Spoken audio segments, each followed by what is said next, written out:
Bonjour à tous, je suis heureuse de vous retrouver après ces fêtes et aujourd'hui je vais vous proposer de préparer votre galette des rois.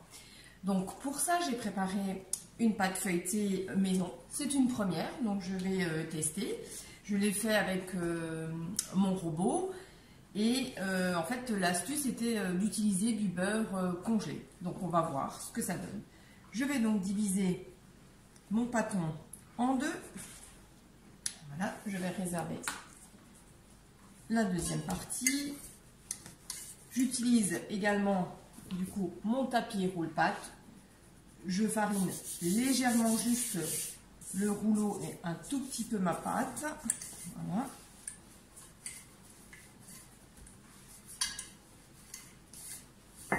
Nous allons réaliser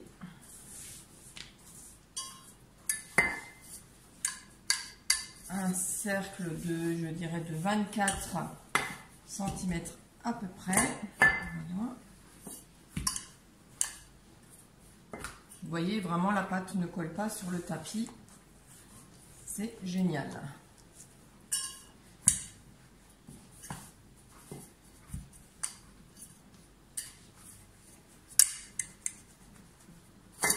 Voilà.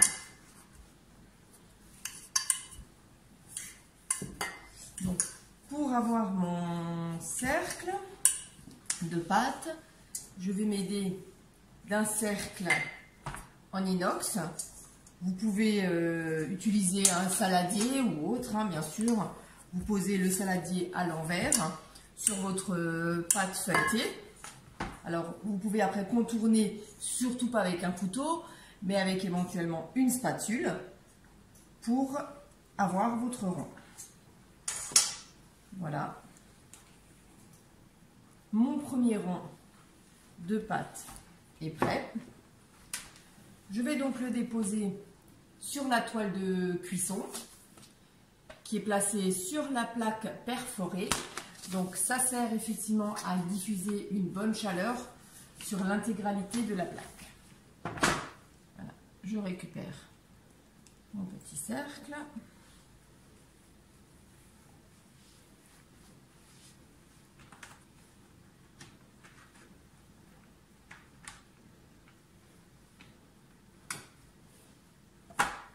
Voilà.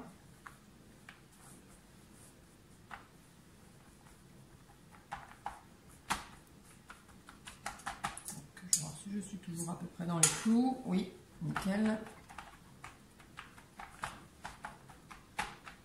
C'est parfait.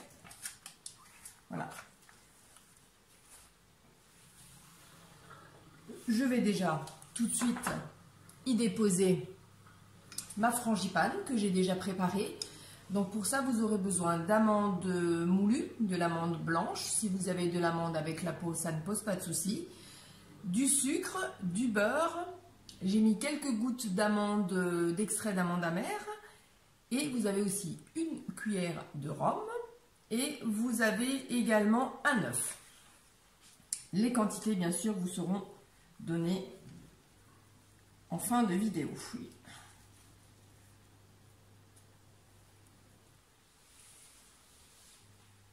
Voilà.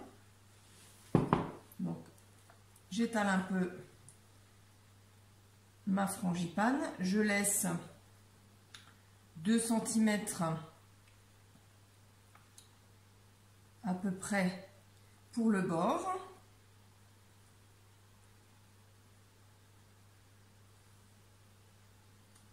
Voilà.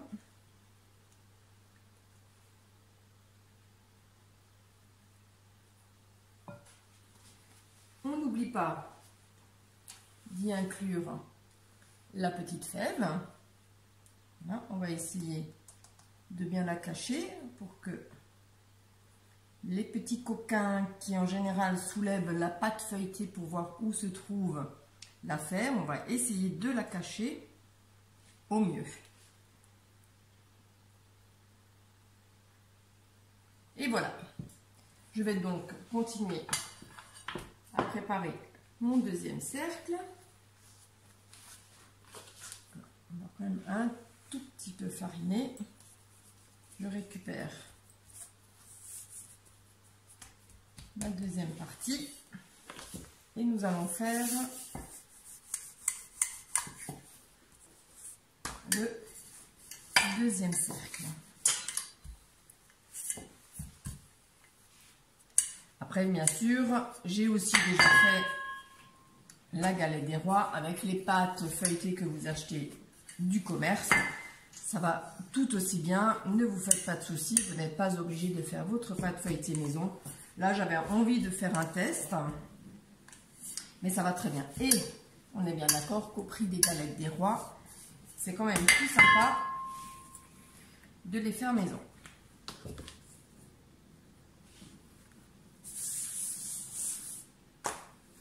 Voilà. Je pense qu'on n'est pas trop mal au niveau du diamètre.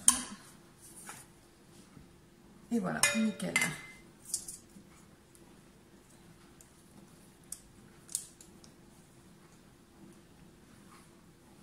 Voilà. Mon deuxième cercle est prêt. Je récupère donc ma première plaque. Avant d'y déposer la deuxième pâte avec un pinceau et de l'eau, je vais simplement humidifier le tour de la pâte. Comme ça, les deux pâtes s'aggloméreront ensemble. On va bien humidifier parce qu'il faut bien que les pâtes soient bien collées l'une à l'autre pour éviter que la frangipane se fasse la malle. Voilà.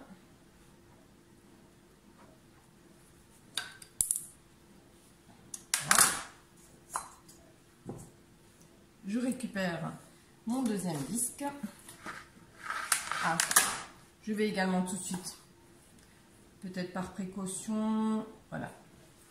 Je vais utiliser une douille et je vais tout de suite y faire une petite cheminée.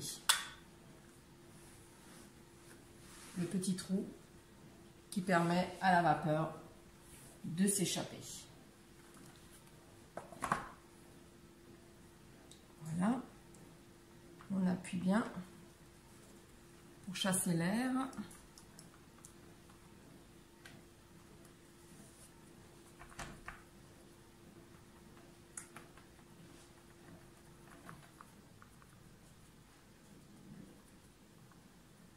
Voilà. On va enlever le surplus d'eau.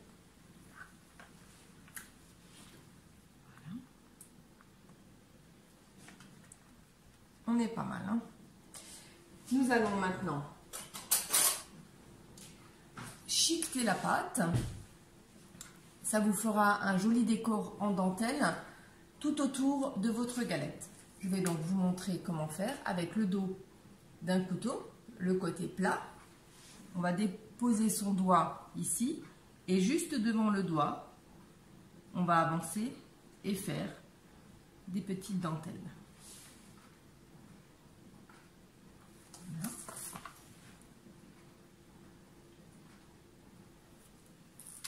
Je vais peut-être un petit peu baisser pour que vous voyez mieux et je vais m'avancer. Voilà. Donc j'avance mon doigt et devant mon doigt,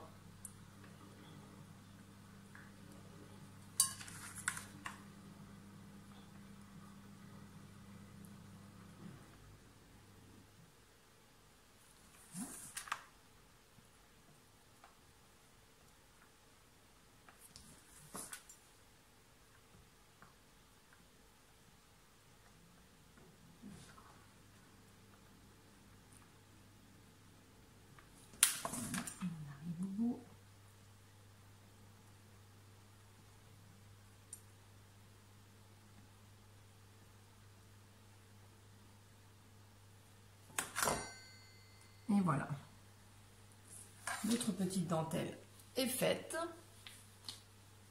Voilà. Je vais de suite badigeonner avec un œuf que vous aurez mélangé. Donc, vous n'êtes pas obligé de garder juste le jaune, hein. Vous prenez l'œuf entier, il n'y a pas de souci. Voilà. On va mélanger tout ça. On va déjà le badigeonner. Et ensuite, votre galette des rois va devoir partir. Hop là, je vais juste un petit peu vous monter. Voilà. 2 heures au frigo. Avant la cuisson. Voilà. Donc on badigeonne juste sur le dessus. On ne fait pas le tour. On reste vraiment simplement sur le dessus de la galette pour badigeonner. Voilà. On n'en met pas également sur la cheminée. On ne rebouche pas la cheminée.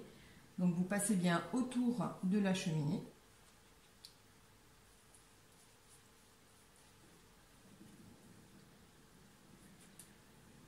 Une fois que vous aurez sorti votre galette des rois du frigo pour ensuite la passer en cuisson, vous pourrez à nouveau, si vous désirez, remettre avec le pinceau un petit peu d'œuf dessus pour avoir une dorure un peu plus prononcée. Ça dépend des goûts. Hein. Voilà, nous allons ensuite faire le petit décor. Alors, je vais utiliser ceci. Voilà. Nous allons tout de suite faire un petit décor. Donc, je vais faire un petit décor en forme de fleurs. Pour ceci, j'utilise l'éplucheur qui a le petit bout un petit peu tranchant, mais légèrement. Hein. Vous n'appuyez pas trop, il ne faut pas couper la pâte. Hein.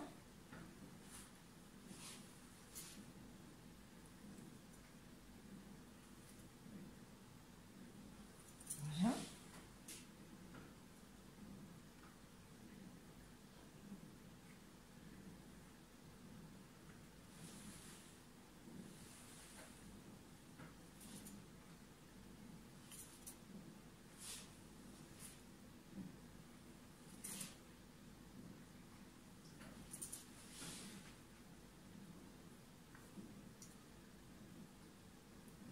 Et voilà, nous avons une belle galette des rois, donc qui va partir maintenant au frigo pour 2 heures. Et pour la cuisson, je vais vous donner les temps de cuisson, comme ça vous les aurez déjà. Donc pour la cuisson, il faudra prévoir 30 minutes de cuisson à 180 degrés et ensuite redescendre votre température du four à 165 et la laisser encore 20 minutes. Bien sûr, ces temps de cuisson dépendent toujours de vos fours. Voilà, je vous dis donc du coup à tout à l'heure pour l'après-cuisson de notre galette des rois.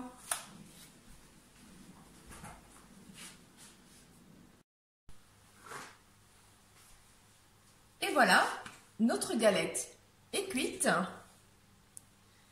Je vais la poser du coup sur un petit support pour finir mon glaçage. Et voilà. Je vais donc faire un petit glaçage avec un sirop, 50 g d'eau, 50 g de sucre que j'ai fait chauffer au micro-ondes à 900 watts pendant à peu près 2 minutes. Voilà, vous voyez, il est bien onctueux. Et je vais donc, dès la sortie du four, juste badigeonner le dessus de ma galette de ce sirop.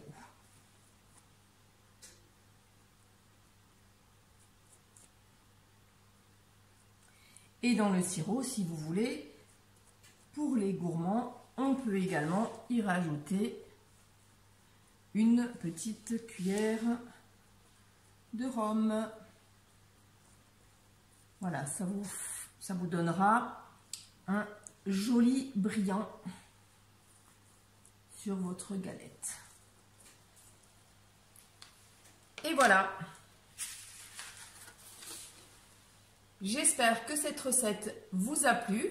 Et bien sûr, j'attends vos photos de vos futures galettes. Je vous dis à bientôt.